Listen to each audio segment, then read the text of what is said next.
Wilmington has a new police chief. A series of projects are undertaken to help beautify neighborhoods, and political leaders come to a compromise on a new budget for running the city.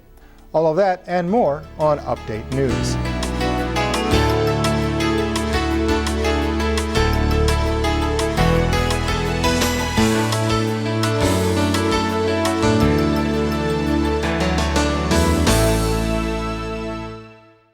The Wilmington City Council has come to a compromise with Mayor Dennis Williams on the fiscal year 2015 budget for the city.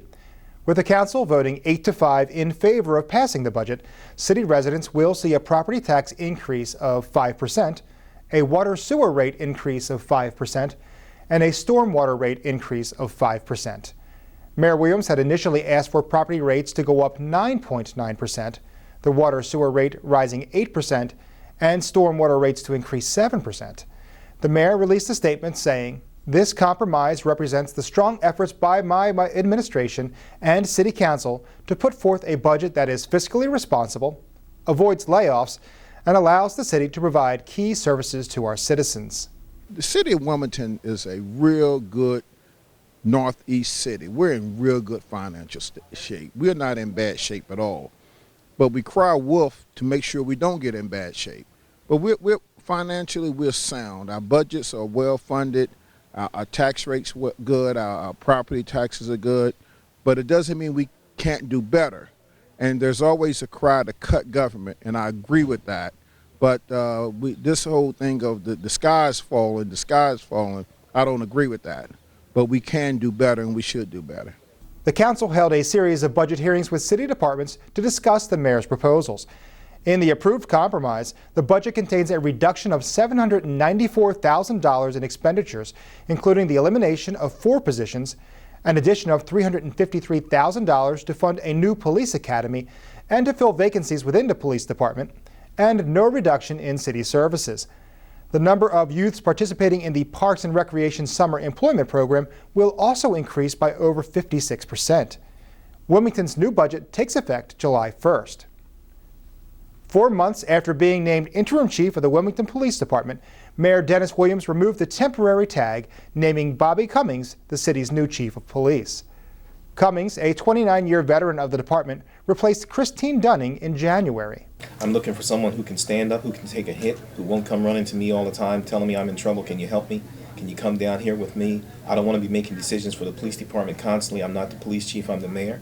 I will stand by this chief 150%, but he will make the decisions, he will run the police department, and he will be talking to you guys in the future. I will not be holding press conferences about the police. The chief will make those decisions. When the chief has something he thinks may be controversial or there may be some issues, he'll sit down with me, we'll work it out in this room together, and then we go from there. The police department is a very critical role in any government. It's just like the military to this nation. You have to have great leaders, and you have to have people who are willing to take the risk. The risks are you make decisions that's going to be unpopular. Every day I wake up, I got to make me 3 friends because I know I make 1 enemy every day. It's the way it is. I don't take everything personal, and I don't view it as a personal situation. I look at this as a business. And if we handle this as a business, you take your emotions out of the decision making, it becomes that much easier. And that's the way I've always operated. I don't operate on emotions. I don't operate on personal feelings. I handle the business of the day, and I keep it moving. I don't hold things where comments are made. Again, it's not personal to me. It's part of the business process, and that's how I see it. After a nationwide search for a new chief, Mayor Williams said Cummings stood out above the applicants due to his unique qualifications for the job. He's a man I have a lot of confidence in. One of the key reasons why I chose Mr. Cummings is because he has a strong community tie and relationship with people in the community. Our police department has to rebuild relationships. It's something I talked about all during the campaign. We have broken relationships, and we're mending some relationships. And Mr. Cummings is the man that can mend those relationships and take our department into the 21st century and where we need to go. Well, I plan on using that experience by building relationships throughout the community. As the mayor had stated earlier, I do have strong community ties.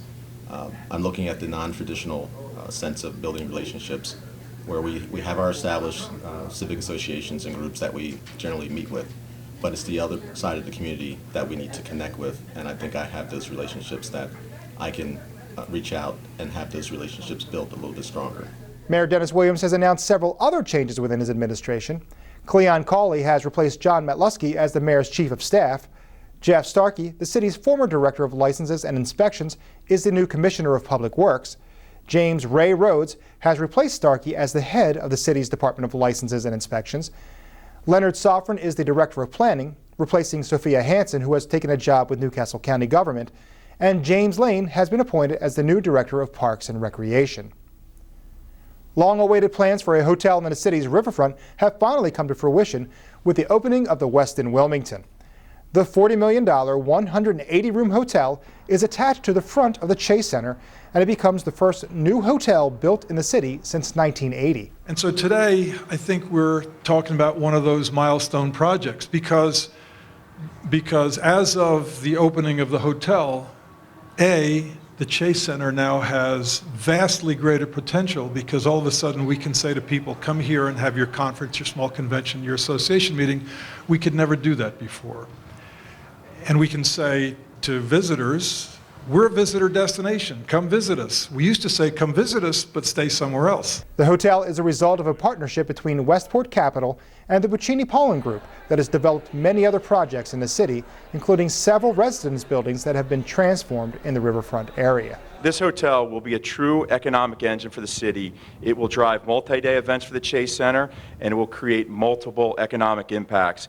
In fact, it already has. I mentioned the 270 plus construction jobs, the $38 million, $39 million budget. And what's really impressive here is of the 123 jobs that we will hire, we've already put 111, we've already hired 111 of them, and Mary, you'll be proud, 74% of them are City of Wilmington residents. So that's what it's all about. The Westin Wilmington amenities include the River Rock Kitchen restaurant and a 2,000 square foot law center for firms to have a functioning office space while visiting the city. Governor Jack Markell has said he believes healthy and vibrant downtowns are critical components of the state's economic well-being and quality of life. To ensure that Delaware's neighborhoods and downtowns become and remain vibrant and healthy, he has proposed creating a small number of downtown development districts that would qualify for significant development incentives and other state benefits. Appearing on WITN's Window on Wilmington, the governor explained his proposal to host Shannon Harris. But I thought it was really good that you're working to have this whole revitalization plan, in the cities. And I guess, what would that be about? So what can people expect from that? Okay, so we're calling them our downtown development districts. It needed legislation, and that has already passed, and it needs some money in the budget, which I'm hopeful will pass, and here's how it would work. We recognize that across the country, in the 60s, 70s, a lot of people moved from the cities to the suburbs. More recently, in the last few years, in a lot of places, people have been moving back into cities. It's really important. I mean, I think, for the state of Delaware to be strong, our cities, our downtown areas, including Wilmington, also have to be strong. And so what we want to do is we want to provide incentives for more development in our downtown areas. So across the state, cities will have the opportunity to apply for a designation as a downtown development district. It'll be a competitive process, and it'll be based on need and the quality of the plan that the city puts together, and any local incentives that they might offer. Could be financial, could be speeding up timing for permitting, that kind of thing. But if a city is designated as a downtown development district, it means developers in that area, could be a single homeowner, could be a Habitat for Humanity, could be a for-profit developer, would have the opportunity to have a portion of their expenses reimbursed. And so this is modeled off a program in Virginia, which was very successful in bringing in lots of private money to follow the relatively small amount of public money. The governor unveiled his plans in a press conference at the Queen Theater on Market Street. Look around the room. We've got here, the Chamber of Commerce from Newcastle County. We've got the Convention and Visitors Bureau. We have Habitat for Humanity. We have DuPont. We have Capital One. We have an entrepreneurial real estate investor who took a risk on this part of Market Street, and thank God it's paid off. We've got, we have bankers, we have advocates. We probably have a bunch of people in this room who don't have a lot to do with each other. But this unites us. This is a total win-win. What better example is there anywhere than this building and the vibrancy of this building and what happens here hundreds and hundreds of times a year. So we've got a foundation to build on between the Queen and all this stuff going on Lower Market, the unbelievable progress down at the riverfront. We've got something strong to build on here and in other towns and cities. But what we're trying to do is accelerate it. Let's get that trajectory even faster. And I think when we do, we will all be able to look back and say this is something that was really important and productive, and Wilmington and the entire state of Delaware are going to be better off as a result. Thank you all so much. The governor first previewed his idea in his State of the State address earlier this year. They call it, some people refer to it as the Delaware Way. To me, this is the Delaware Way. Coming together as a community, the business sector, Paul and the nonprofit sector, the religious community, all of us as neighbors to address a really basic human aspiration of these young people, just to have opportunity. Calling it the Delaware Way at its best, Congressman John Carney and others helped open a new social venture between printing and marketing service Sir Speedy Wilmington, the Cornerstone West Development Corporation, and the West End Neighborhood House.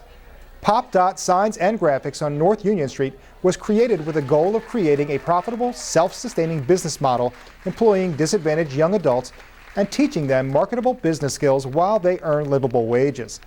Pop Dot will produce and install large format signs, banners, displays, car wraps, floor, window, and wall graphics for large and small businesses. Many of us recognize that it is small business owners, that it is entrepreneurs, it is people who work hard day in and day out, who create most of the jobs in our country and who are the real engines of vitality in our communities. So for taking a chance, again. The Wilmington Farmers Market has opened up shop once again. Every Wednesday, vendors will set up in downtown's Rodney Square. Prepared food, flowers, fresh vegetables, and more will be available from 10 a.m. to 2 p.m. Downtown Visions has also announced a new Summer in the Square initiative. The Rodney Square Cafe, featuring a rotating group of food vendors and shaded picnic tables, will be open every day during the summer, and live music will be performed every Tuesday and Friday. For more information, visit downtownvisions.org. Beginning Sunday, June 8th through Sunday, June 15th, St. Anthony's Catholic Church will host the annual Italian Festival. This sprawling festival takes up 4 square blocks at St. Anthony's Church and Father Tucker Park in Little Italy. Enjoy authentic Italian food at several outdoor cafes, play the games, and go on the rides in the Midway, and even try your luck at several games of chance. Admission is $5 for ages 14 to 61, with those older and younger admitted free. Full festival passes and more information are available at www.santanthonysfestival.com. Next up, the City of Wilmington is happy to bring back the DuPont Clifford Brown Jazz Festival. Free concerts will be held in Rodney Square from Wednesday, June 18th through Saturday, June 21st. Go to Clifford Brown Jazz Fest for more information and updates. The 4th Annual Community Project Day was held throughout the City of Wilmington. Neighbors and businesses used the day to engage in projects that would beautify the city, as well as bring neighbors and neighborhoods closer. What's very important to the City of Wilmington, first of all, it keeps the city clean, but it brings unity throughout the city. And people in the city know that coming together is what builds a better city. One of the things I've always stated, we don't need to be isolated pockets in the city. We need to be one Wilmington, all working together to make it better for everybody. Volunteers from civic associations, businesses, churches, and schools work together to enhance their communities with block cleanups, landscaping projects, and garden initiatives. Downtown Visions, along with some help from the employees at J.P. Morgan Chase & Company, spent a day cleaning up one of the city's streets.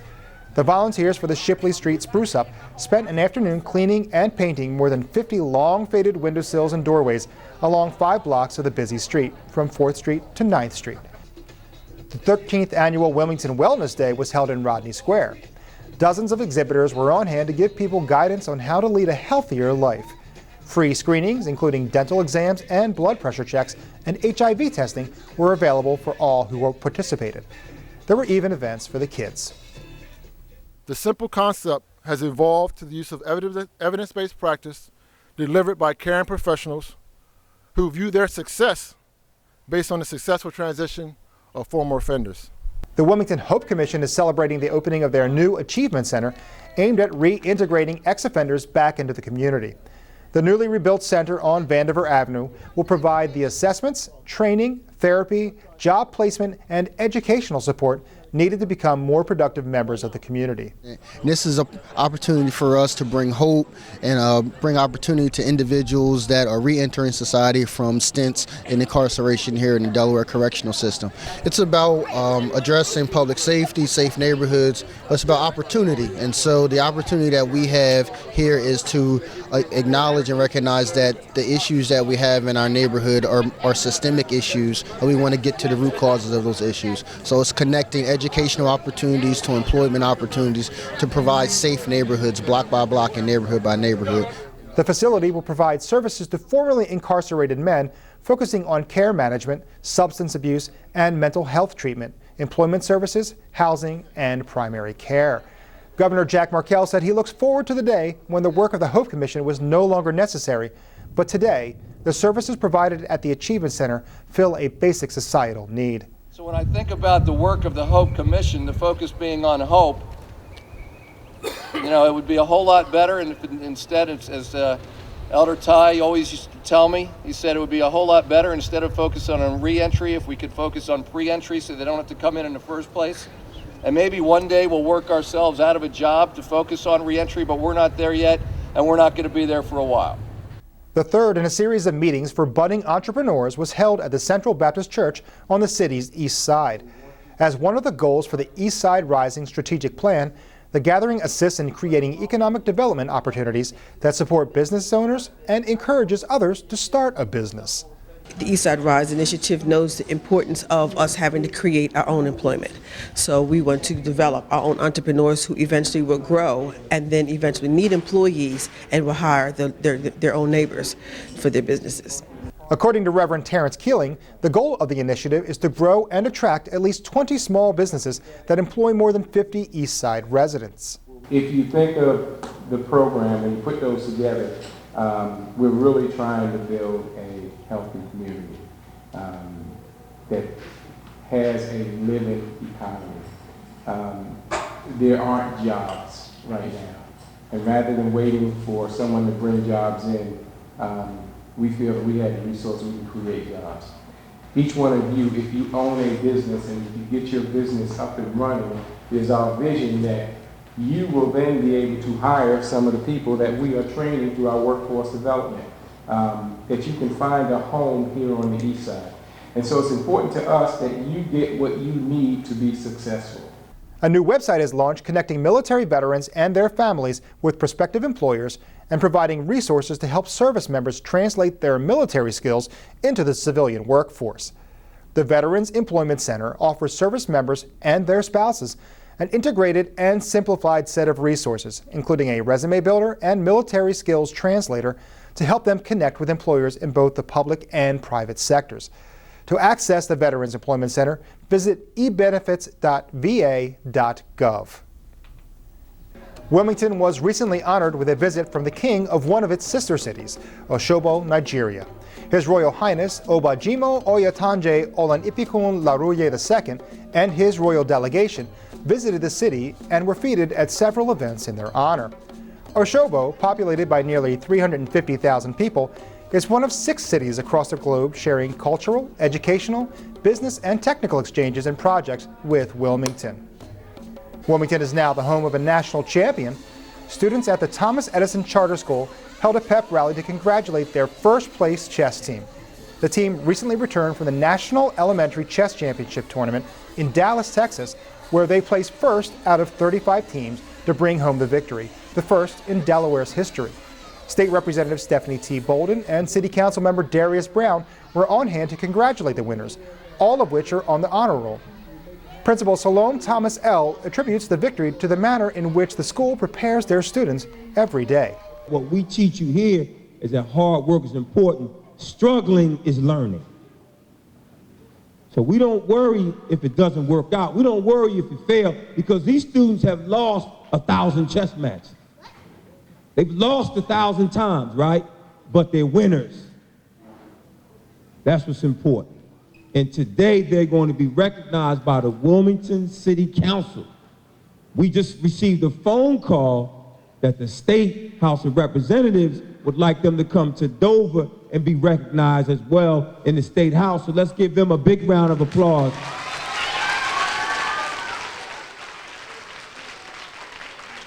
The 4 players on the winning team were 5th graders Madeline Yates and Mark Conkey, and 6th graders Kashmir Young and Shania Higgins. Congratulations to the Thomas Edison Charter School on doing a fantastic job. In 1964, the Civil Rights Act, which prohibits discrimination in the sale, lease, or rental of housing, was passed into law. The city of Yonkers, New York was slapped with an unprecedented lawsuit today. The Justice Department charged that in both its schools and its housing, that city has deliberately set a pattern of racial segregation. The Delaware Division of Human Resources marked the 50th anniversary of the act with a fair housing conference aimed at engaging and informing the public of their rights. Really, it's an awareness to make sure that people know what their rights are.